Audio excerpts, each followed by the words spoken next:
Vida fraterna e acolhida. Primeiro ponto para nós pensarmos, por que a relação de vida fraterna e acolhida? Não existe acolhida sem ter uma vida fraterna em comum que acolha a pessoa. Se nós a acolhemos, fazemos todo um processo de sorrisos, etc., mas a pessoa, ao adentrar, ela não encontra respaldo numa vida fraterna, isso não é acolhida, isso é hipocrisia e falsidade com relação àqueles que vêm até nós. Isso se estende na vida religiosa, na vida leiga, na vida em igreja, na vida em família. Então, nós queremos uma acolhida verdadeira para que essa pessoa se sinta. Então, em primeiro lugar, qual é o conceito de vida fraterna? Então, o documento Vida Fraterna em Comunidade vai dizer: a primazia do amor de Deus opera maravilhas e o amor de Deus e dos irmãos, como foi manifestado na prática por Jesus Cristo. Essa comunhão não é um aglomerado de cristãos, no número 2 vai dizer, que só busca a perfeição individual. Não, eu vou ter que conviver, ter que ter paciência, porque eu preciso ir para o céu.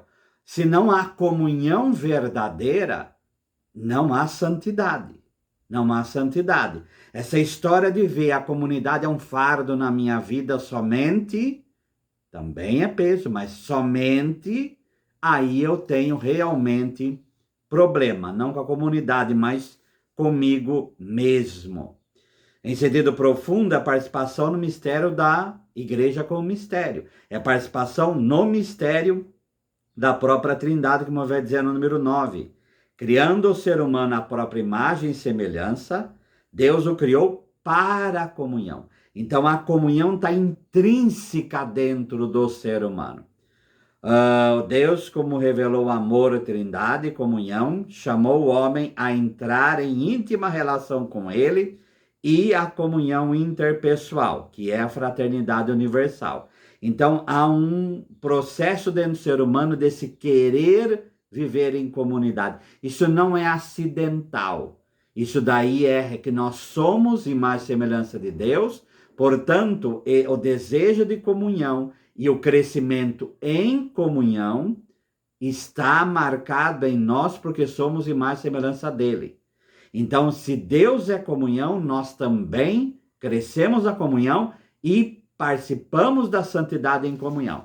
Aí já vem a argumentação. Mas e os eremitas, aqueles que vivem fora como Santo Antão? A regra de São Bento vai deixar claro. Essas pessoas já experimentadas na vida comunitária, elas trazem essa comunhão à igreja em si. Então, elas já estão maduras porque elas trazem a comunidade igreja em si. E aí a comunhão delas com elas mesmas e com a Trindade já chegou no nível perfeito. A maioria de nós não consegue isso. Então, precisa tomar cuidado com essas desculpas de vida solitária, se não é uma fuga e não algo realmente de maturidade. Então, às vezes, as pessoas estão fugindo do relacionamento, como hoje, às vezes, se escondem. Eu prefiro animal do que não pessoa, porque também é fuga da vida em comum. Essa é a mais alta vocação do homem, entrar em comunhão com Deus e com os seres humanos, seus irmãos. Então, somos vocacionados para isso. Esse desígnio de Deus foi comprometido pelo pecado, porque o pecado isola. Ele quebra todo tipo de relação entre o gênero humano e Deus, mas também, como em Gênesis 3, entre homem e mulher. Então, o pecado, ele corrompe as relações humanas, entre irmãos e irmãs, entre povos, etc. Temos que lembrar que fatos como guerras mundiais nasceram do coração humano. Então, se há um clima de ódio e de destruição do ser humano, que é completamente o inverso da vida em comunhão, esse processo fora de destruição do ser humano começou dentro do coração humano. Então, tudo nasce dentro do coração humano. Durante a última ceia, Jesus confiou o mandamento: amai-vos uns aos outros como eu vos amei. Então, esse mandamento de amar, como ele nos amou, quer dizer, nessa entrega suprema, então é o testamento que temos, é a identidade que temos. A identidade do cristão é viver a comunhão no mandamento do amor. A vinda do Espírito Santo realizou essa unidade querida, destruindo aquilo que foi o castigo de Babel, que é a confusão e a separação. No número 10, as primeiras comunidades monásticas olharam para a vida dos discípulos e seguiram Cristo. Então, vida fraterna em comunidade é o que marca o começo da vida religiosa. Para viver como irmãos, o 21, irmãs, é necessário um verdadeiro caminho de libertação interior, de liberdade interior. Então, é um vai e vem. A comunidade vai mostrando as prisões que temos dentro de nós mesmos, e aí a gente vai caminhando para ser livre, e aí a gente contribui com a comunidade, depois ela mostra novamente aquilo que são as nossas prisões interiores, e aí a gente vai caminhando nesse amor, num crescimento de vida fraterna, num crescimento para atingir a maturidade em Cristo, né? Esse caminho de libertação, de liberdade verdadeira, conduz à plena comunhão e à liberdade que os filhos de Deus exigem. Então, não existe comunhão sem liberdade. E o fator da comunhão leva à liberdade. Então, uma coisa leva à outra. Então, é um crescimento em espiral, em que eu vou sendo livre, vou aprendendo a comunhão me faz mais livre, e eu vou aí subindo, carregando os fardos aí uns dos outros, como diz a Sagrada Escritura. A comunidade sem mística não tem alma, mas sem ascese não tem corpo. Então é muito importante essa frase. Sem uma mística, a comunidade vira somente uma convivência de pessoas que precisam sobreviver. Então, a mística é o que dá o sentido. Por que nós estamos juntos? Porque tem essa mística que faz com que vivamos em comum. E, por outro lado, sem ascese não tem corpo. Sem o sofrimento, sem aprender a lidar com paciência com o outro, nós viramos uma comunidade mística, mas sem alicerce. Uma comunidade mística falsa. Porque a mística deve levar à comunhão. Então, às vezes há místicas de só sorriso, de festa sem alicerce interior, de festa baseada em egoísmo. Eu vou lá porque eu quero comer e beber, mas eu tenho que aturar quem está ali. Terminou, que bom, acabou, chega. Ou é forçado a estar. Então, esse tipo de mística é vazia. Por outro lado, sem comunhão verdadeira, sem ascese. E ascese não é somente jejum. Ascese muitas vezes é conviver com a outra pessoa, mas nesse sentido positivo. E não olhar a pessoa, o inferno aos outros, como vai dizer Sartre, né? Cristão não pode falar isso. Então, é conviver com outros sabendo que esses momentos é momento de partilha, de crescimento pessoal, de conhecimento e de autoconhecimento. Então, a mística leva a ascese e a ascese leva a mística. Elas são corpo e alma que se unem para uma vivência de comunhão verdadeira. Exige sinergia, cooperação entre o dom de Deus e o esforço pessoal. Então, essa é a essência da santidade, né? Então, o dom de Deus vem, mas ao mesmo tempo o esforço do ser humano para construir uma comunhão encarnada. Não uma comunhão falsa, não uma comunhão de aparência. Então, o contrário de uma comunhão encarnada é uma comunhão de aparência. Então, é tirar fotos só para mostrar que estamos em comunhão. Comunhão encarnada é eu vou lidar com o outro como ele é. E vou ter que aprender a lidar com o outro como ele é. Com as alegrias e tristezas que há nesse relacionamento. E sempre aí conduzidos por uma autoridade, por isso a obediência, né? Então, só vivemos verdadeiramente juntos na medida em que há uma autoridade que vá conduzindo. E essa autoridade, ela existe para garantir espaço para que a vida fraterna comum aconteça. E não somente ligar pessoas a ela. Então aí não seria autoridade, né? Então seria uma chefia qualquer. A autoridade, autoritas, esse processo que vem de dentro em que eu quero construir comunhão entre os irmãos, toda norma, tudo aquilo que é dado é para ajudar a construir uma comunidade verdadeira. É bom preparar os jovens para serem não só consumidores, o número 24 da comunidade, mas construtores. Então, hoje há uma figura de pessoas que querem vida comunitária, mas elas só querem consumir a vida comunitária. Mas elas não querem contribuir para a construção da vida comunitária. Então, há pessoas também que querem manipular seres humanos, porque essa dimensão hoje do poder é muito séria. Então, elas querem manipular seres humanos, mas não querem construir comunidade. Então, a finalidade sempre é construir comunidade. E, ao mesmo tempo, a comunidade me constrói. Quem procura viver uma vida independente, separada da comunidade, certamente não adentrou ao caminho seguro da perfeição do próprio Estado. Quer dizer, viver em comunidade faz parte da santidade. A igreja é comunhão e é desejo de Deus que nós vivamos essa comunhão. O nosso tempo é de edificação, construção contínua.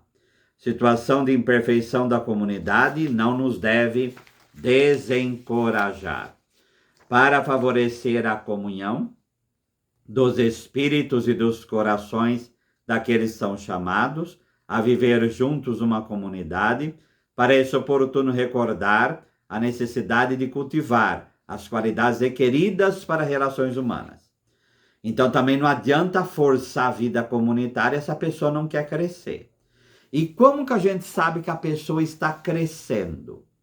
Então vamos lá, algumas características que o documento número 27 vai colocar. Primeiro, educação. Educação que leva a respeito, educação que leva a convivência, educação que leva uma afabilidade, de cortesia no trato com as pessoas. Então esse processo é um processo em que se educa a pessoa à convivência, né?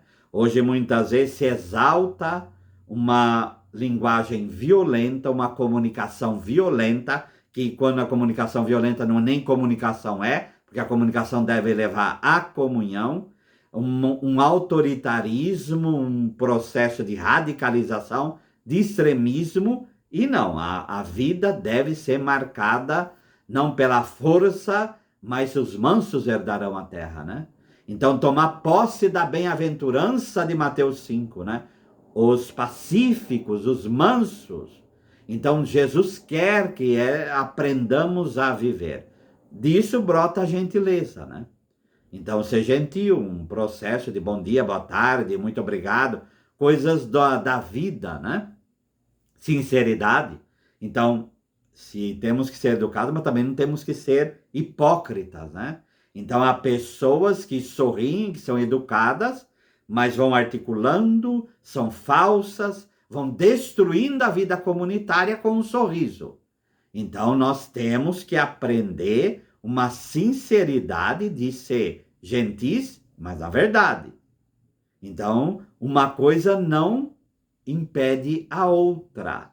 Então, ser gentil, tudo mais, mas com sinceridade. Na verdade, a gentileza e a educação tem que ser verdadeira e não falsa, né? Controle de si mesmo, então autodomínio, primeiro autoconhecimento para ter autodomínio. Então, a comunidade vai nos ensinando a ter autodomínio. E não aquela pessoa, não, eu falo tudo que eu quero, na hora que eu quero, do modo que eu quero, isso vai destruindo laços, né? Ou a pessoa não fala nada porque também não quer, então aí também. Então, esse autoconhecimento da gente aprender a se expor, aprender a falar a verdade, aprender a ter relações verdadeiras, cordiais, etc. Delicadeza, que vai brotar da gentileza, né? Senso de humorismo, então, viver a alegria verdadeiramente cristã, não uma alegria, como vai dizer São Bento também na regra, um riso descontrolado, mas a verdadeira alegria cristã. O bom humor, o que é o bom humor? O bom humor é aquela pessoa que aceita a própria fragilidade e a fragilidade do outro. E ao aceitar essa fragilidade, ela sabe lidar com a fraqueza. 2 Coríntios 12, é na fraqueza que eu sou forte. Não só eu, o outro também. Então, o bom humor leva a levar com leveza a fragilidade minha e a fragilidade dos outros. E não aquele processo de um cinismo, da ironia, de fazer piada o tempo inteiro para diminuir a outra pessoa. Isso não é bom humor. Isso é sarcasmo. Isso daí é defeito e não levar a pessoa. Porque é diferente o bom humor que quer integrar a pessoa à acolhida, e é diferente do bom humor, do mau humor, que a pessoa está sempre de mau humor, sempre triste, ou o sarcasmo que quer diminuir a outra pessoa. Então há um vale entre esse humor, esse bom humor e o sarcasmo. E que a pessoa quer, não, eu estava brincando. Não, você não estava brincando, você estava diminuindo a outra pessoa. Porque a intenção não é integrar, a intenção é diminuir. A intenção é tripudiar em cima do outro para que eu domine sobre ele. Tá? E por fim, o espírito de partilha, que é o que caracterizava lá Atos 2,42. Tinham tudo em comum. Então, esse processo de partilhar não somente bens, mas partilhar a vida, né? Então, se damos tanto tempo para a vida comunitária, é essa partilha. Uma fraternidade sem alegria é uma fraternidade que se apaga. Então, essas qualidades todas, e não só o bom humor, é que vai dar a verdadeira alegria cristã.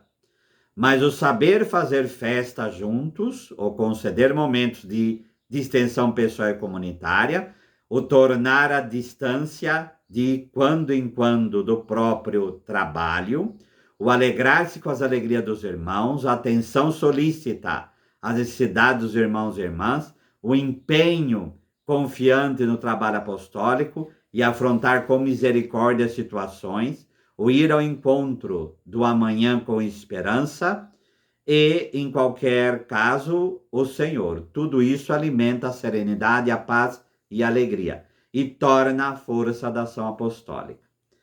A vida fraterna vai desembocar na ação apostólica e não a ação apostólica vai construir vida comunitária. Então, a festa é cume de vida fraterna. Não é festa que vai construir vida fraterna. Vida fraterna se realiza na convivência, no conhecer uns aos outros. E isso nos faz nos conhecer. Quanto mais nos mergulhamos nisso, mais a vida fraterna vai ser uma vida fraterna que construa de verdadeira alegria. Então, igreja não é CNPJ, igreja não é um processo só de vamos adorar a Deus e acabou. Então, a própria adoração de Deus, se não brota de uma vida em comum, se não brota de uma vida fraterna, não adianta acorrentar pessoas no altar, não é vida fraterna e não é adoração. Essa adoração o Senhor não quer. Então, o amor é que vai fazer adorar. Então, se estamos à frente do Senhor adorando, brota de uma comunidade que verdadeiramente se ama. Então, muitas vezes também partimos para trabalho, e convivência não. Então, esse processo vai desembocar na desintegração comunitária. Então, a regra de São Bento era clara. ora et labora, mas esse ora et labora é um E.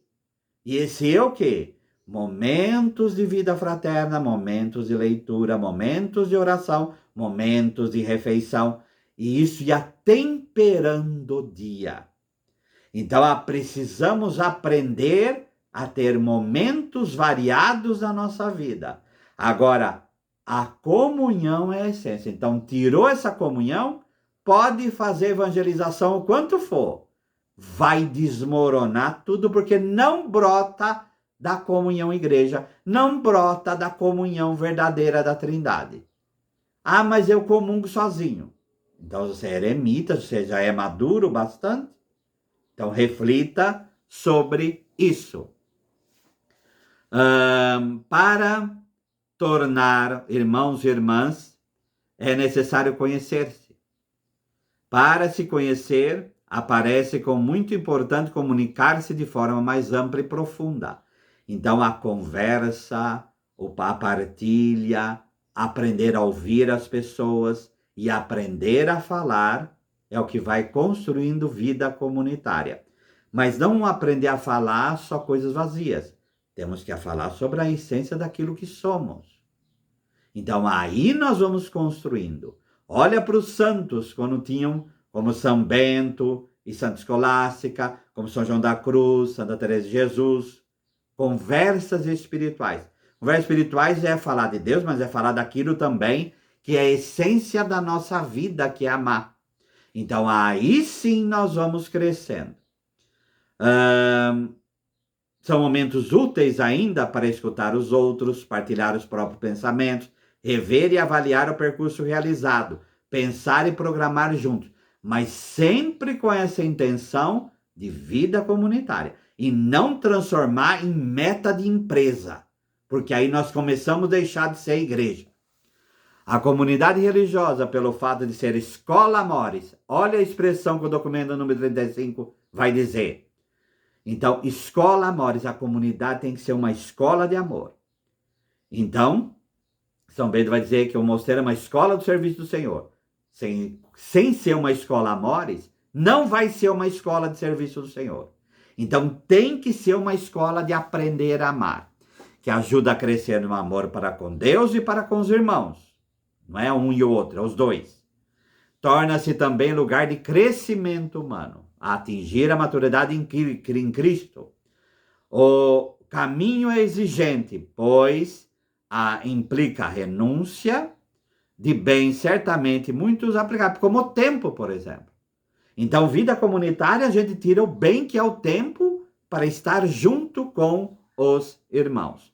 Mas não é impossível, isso demonstra a multidão de santos e santas, né? Que viveram e santificaram em vida comunitária. Por fim, a identidade. O processo de amadurecimento acontece na própria identificação com o chamado de Deus. Uma identidade incerta pode impelir, especialmente nos momentos de dificuldades, para uma autorrealização mal entendida, com necessidade extrema de resultado positivo e aprovação por parte dos outros. Então, uma falta de identidade me leva a quê? Tenho que fazer. A minha identidade está no fazer. Ou eu preciso aparecer. Minha identidade está a nível corporal, porque eu preciso que as pessoas me vejam, né? E não está naquilo que é o essencial, que é amar, né? Que é realmente fazer o bem ao outro, que é fazer o outro crescer. Então, isso vai com exagerado medo de fracasso e depressão com os insucessos. Então, não trabalhar tudo isso na cruz. A vida comunitária nos leva a fortalecimento de identidade, a maturidade, aprender a lidar com o mundo, aprender a lidar com as pessoas e aprender a lidar conosco mesmo. E vai nos fazendo cada vez mais conscientes que somos imagem e semelhança de Deus. Nesse processo, aí entra a acolhida como louvor de Deus. Porque se a comunidade é que nos ensina a verdadeiramente ser santos para adorar a Deus, a acolhida é esse processo em que eu acolho o outro, mas numa vida fraterna sadia. E não para ser escravo, e não para ser meu idólatra, e não para ser mais um número. Então, em João 10, o pastor conhece as ovelhas pelo nome. Então, o que é conhecer pelo nome? É conhecer a pessoa como ela é. Não é só saber o nome ou a RG da pessoa, mas saber quem ela é, acolher quem ela é, e não só transformar numa estrutura de trabalho. O trabalho deve brotar da vida comunitária. E o trabalho tem como referência construir espaços para que outras pessoas venham. E não construir espaços para ficarem vazios.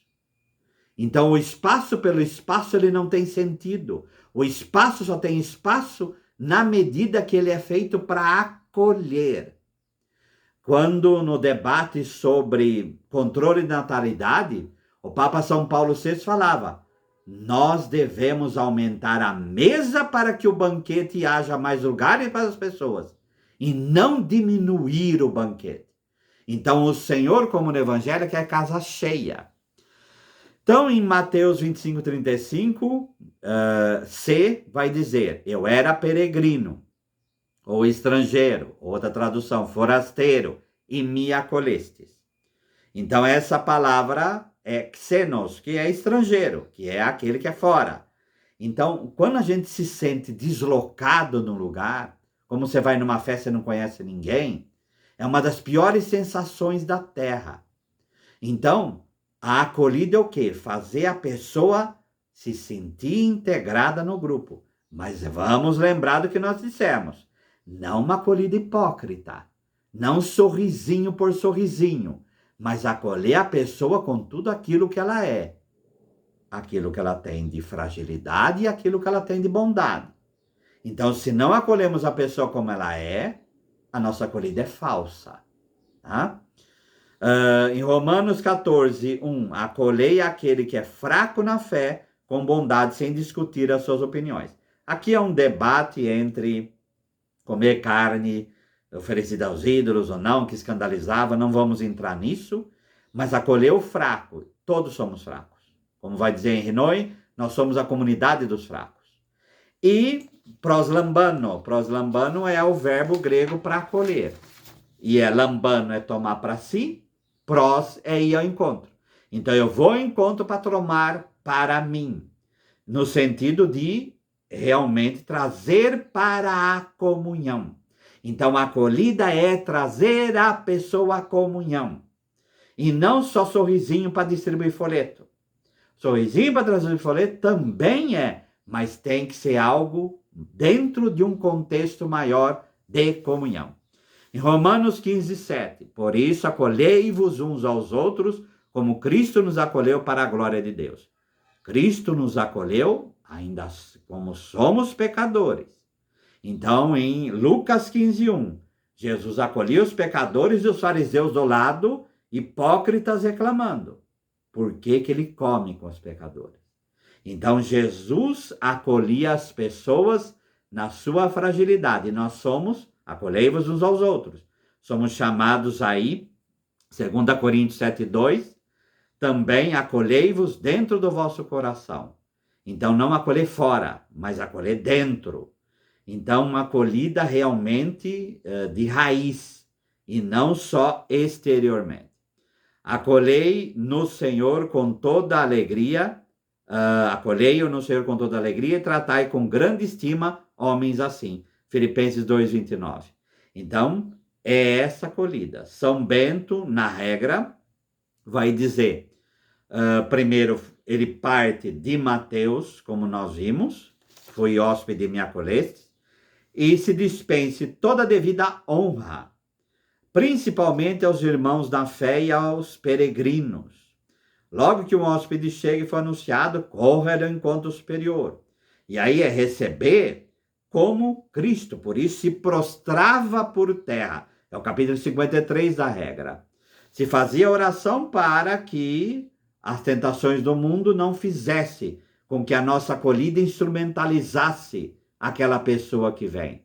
Então, essa acolhida, acolher como Cristo, e se prostrava diante da pessoa, porque via Cristo nela, como hoje na incensação no contexto litúrgico fazemos, reconhecendo Cristo no outro. Então é assim que essa dimensão de Deus nessa acolhida. Então essa dimensão, mas por outro lado, estamos acolhendo na comunhão que é a igreja. Ah, mas é uma fraternidade. Interessa, a fraternidade a igreja tem que acolher como se aquela pessoa se sentisse bem na comunhão igreja e, portanto, na comunhão trinitária. Nas Constituições salvistas vai dizer, a comunidade, bem como cada um de seus membros, abre-se generosamente na acolhida com todos aqueles que a providência coloca em nosso caminho. Seja das demais comunidades do Instituto, seja dos membros, ou o amor que se estende às famílias naturais e religiosas e a todos que recorrem ao Instituto. Então, essa acolhida tem que ter essas características todas, porque esse acolher faz parte do processo. Então, peçamos a Deus que nós aprendamos a acolher. E se a nossa fragilidade não tem como acolher, nós vamos indicar para a pessoa o melhor modo dela viver, porque também pode acontecer isso. Então, que o Senhor nos ilumine com os seus dons, para que tenhamos a acolhida verdadeira. E essa acolhida verdadeira integra a pessoa na comunhão igreja e na comunhão da Trindade.